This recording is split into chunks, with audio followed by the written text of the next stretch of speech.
So, hi everybody. Since last week, I took the time to talk about basically like backgrounds for photos and lighting. I thought I'd talk about photo editors or photo editing for a minute.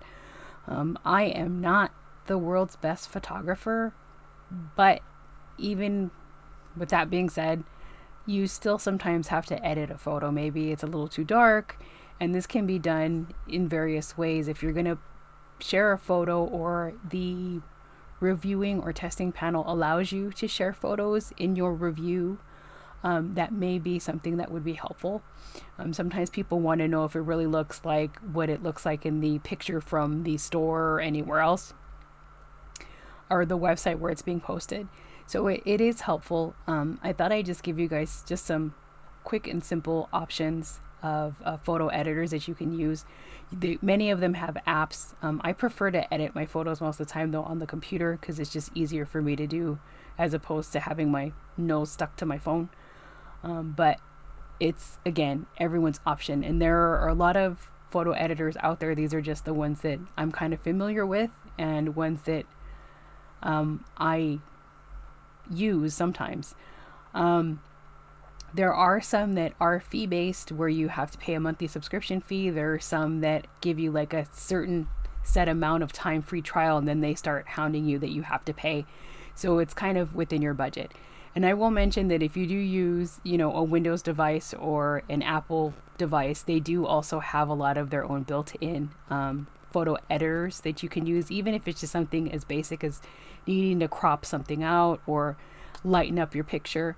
One thing I will say is test out certain things first, like make a copy of the photo that you took and then edit that one. So if you have any issues, you always have your original photo, or save your edited photo as a copy. So then you always, again, still have your original photo without having it been altered. One thing that you do need to be careful of is over editing. And what I mean by over editing is this kind of like, I'll use the example of Instagram, where everybody uses so many filters that that either the person or the object looks fake because it's so smooth or it's so pristine looking. Sometimes that can happen too. I don't have any of those examples on hand right now, but I think everybody's kind of familiar with that. So let's get into it. Right now, which is Canva. I like them. I honestly haven't really done any photo editing or used their photo editor. I've basically used like their templates and stuff, but they do have a photo editing option, and they also have them where you can basically set your photos to the size that you want. For instance, like an Instagram post or an Instagram story, Facebook, etc. So it's kind of nice because you can crop or whatever you need to do for the size that works for whatever you need it for. Like, again, if you're going to post it online or if you're going to share it via a reviewing or testing panel, anything like that. I also like them because they're pretty easy to use, and once you log in, you can basically download everything that you need, and whatever you viewed before stays in like your little library. Photo Joiner is another one. I've mainly used this to do like collages, but they do have a photo editor. So let's look at this. And so basically, as you can see here, Photo Joiner just lets you drag and drop your photo, and then you would go from there. So they offer filters, adjustments, resizing, rotating, flipping, cropping. This is all pretty basic stuff. And I mean, it's free, so you can't really complain because it's free. And there are other ones, as I mentioned, for instance, like if you wanted to use something that's already built into your computer.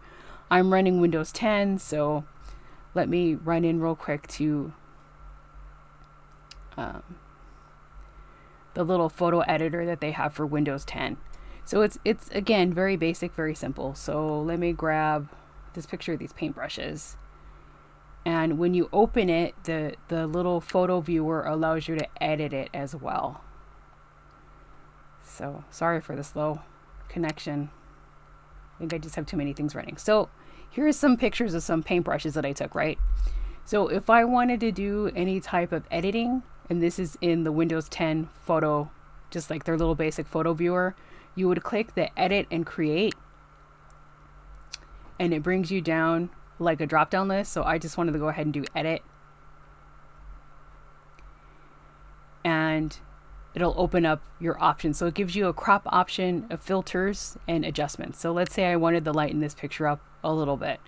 So as you can see, it gives you the options here. So if you want to really lighten your photo up,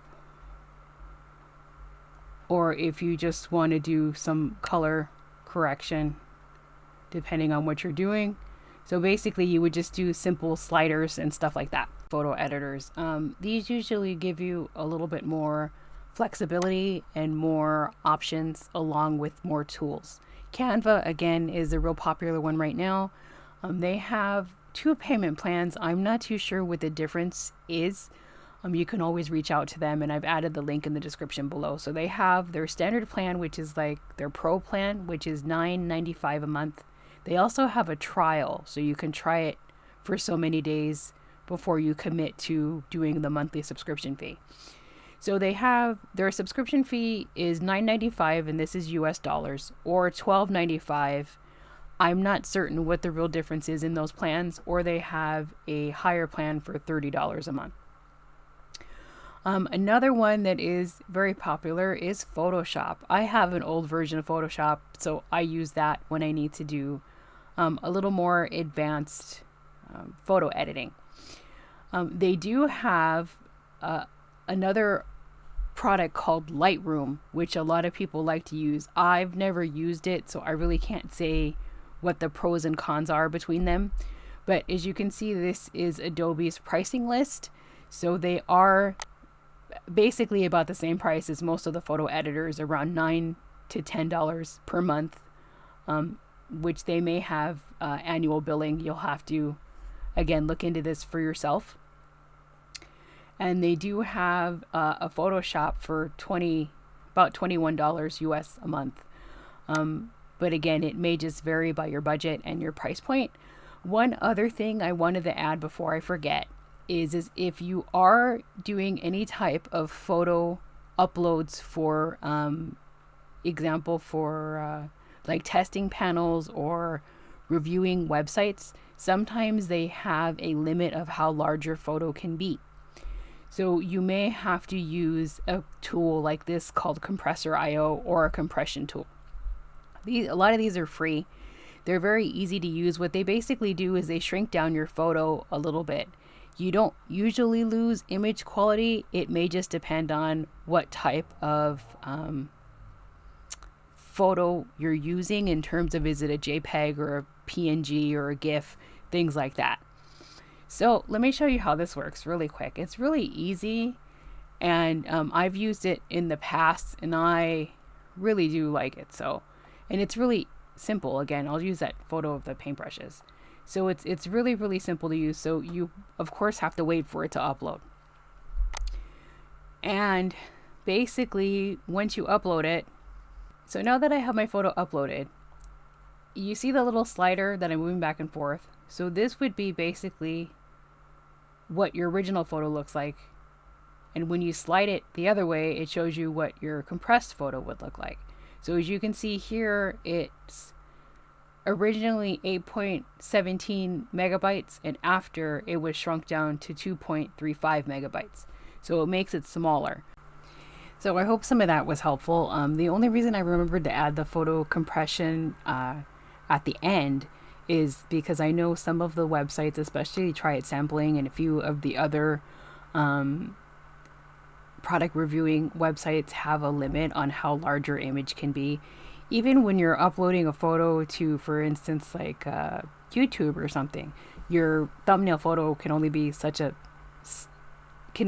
a set size. So that's why I added that. But I hope this was somewhat interesting or informative. Again, photo editors are within, you can use whatever's within your budget.